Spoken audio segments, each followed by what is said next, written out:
உயிரே நீதான் இயேசுவே, உன்னை மட்டும் சுவாசிப்பேன். நான் உன்னை மறந்தாலும் நீ என்னை மறவாமல், நான் உன்னை மறந்தாலும் நீ என்னை மறவாமல், என் மீது பாசம் கொண்டாய், என் நெஞ்சில் வாசம் செய்தாய். என் மீது பாசம் கொண்டாய், என் நெஞ்சில் வாசம் செய்தாய். இந்த உயிரே நீதான் இயேசுவே, உன்னை மட்டும் சுவாசிப்பேன். ஹாய் குட்டீஸ், எல்லாரும் எப்படி இருக்கிறீங்க? நல்லா இருக்கீங்களா? ஹாப்பியாக இருக்கீங்களா? ஏசப்பாவை மட்டும் நம்ம வாழ்க்கையில் எடுத்துக்கும் போது நம்மளை சுற்றி வாழ்க்கையில் என்ன நடந்தாலும் கூட அதை ஏசப்பா நன்மைக்கு ஏதுவானதாக நமக்கு மாற்றி கொடுப்பேன்னு ரொம்ப நம்மளை பூஸ்டப் பண்ணுற மாதிரியான ஒரு சாங் நம்ம பாடியிருக்கிறோம். அப்படி தானே?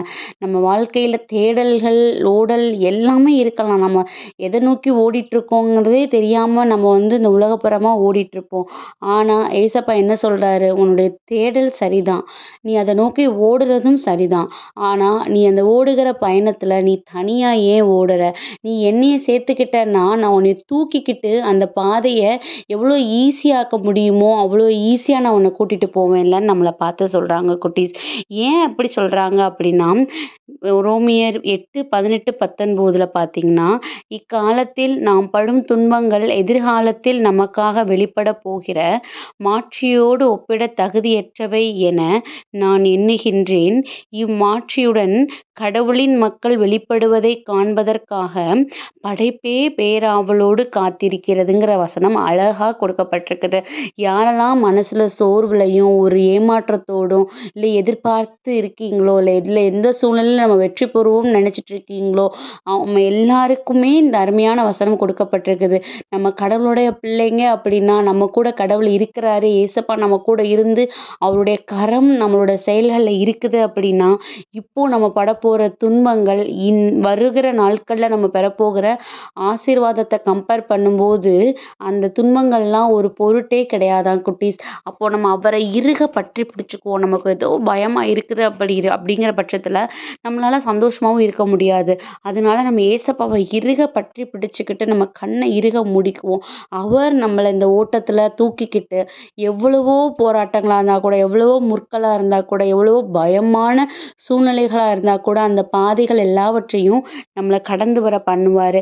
அப்படி நம்ம கடந்து அந்த சூழ்நிலையை கடந்து நம்ம வரும்போது நம்ம எப்படி நிற்போமா? கடவுளுடைய மக்கள் அவருடைய மாட்சியோடு நிற்கிறத இந்த உலகமே பார்க்குற அளவுக்கு, கண்டிப்பாக அந்த உலகம் அவங்களுடைய வெற்றியை, அவங்களோட மகிழ்ச்சியை காண்கிற அளவுக்கு அவங்கள ஏசப்பா ஆசீர்வதித்து உயர்த்தி நிற்பாராம்.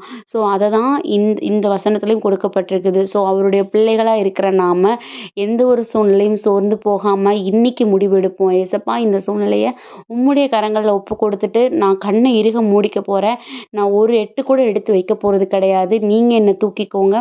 இந்த பிரச்சனைகளை நான் கடந்து வரும்போது நீங்கள் எனக்கு கொடுக்கக்கூடிய மாட்சி, நான் உங்களோட நின்று இதை கடந்து வந்திருக்கேங்கிறத அந்த உலகம் காணும்படிக்கு நீங்கள் என்னை எடுத்து பயன்படுத்துங்க டாடி, என்னை உங்களோட இருதயத்தோடு அணைச்சி வச்சுக்கோங்கன்னு அவரிடத்துல ஒரு தகப்பனிடத்தில் பேசுகிறத போல் நம்ம பேசுவோம். கண்டிப்பாக நம்மளோட லைஃப்பில் இப்போ பட்டுட்ருக்கிற இந்த துன்பங்களுக்கு 1000 மடங்கான ஆசீர்வாதங்களை, இணையில்லாத ஆசீர்வாதங்களை ஏசப்பா நமக்கு கொடுப்பாங்க. ஸோ அதுக்காக ஏசப்பாட்ட ஒப்பு கொடுத்து ப்ரேயர் பண்ணுவோமா? அன்பான ஆண்டவர், இந்த நேரத்திற்காக நன்றியப்பா. தகப்பனே, எங்களுடைய துன்பங்களை குறித்து நாங்கள் கவலைப்பட்ட நாட்களுக்கு அருமையான வசனத்தின் மூலமாக எங்களிடத்துல பேசியிருக்கிறீங்க. உம்முடைய உடனிருப்பு எங்களோட இருக்கும்போது கண்டிப்பாக எதை குறித்தும் இனி நாங்கள் கவலைப்பட போவதில்லை. உம்முடைய கரங்களில் எல்லா சூழ்நிலைகளும் ஒப்பு கொடுக்குறோம். உங்களுடைய சித்தத்தின்படியாக நீங்கள் எங்களை வழிநடத்துங்க. ஆமீன்.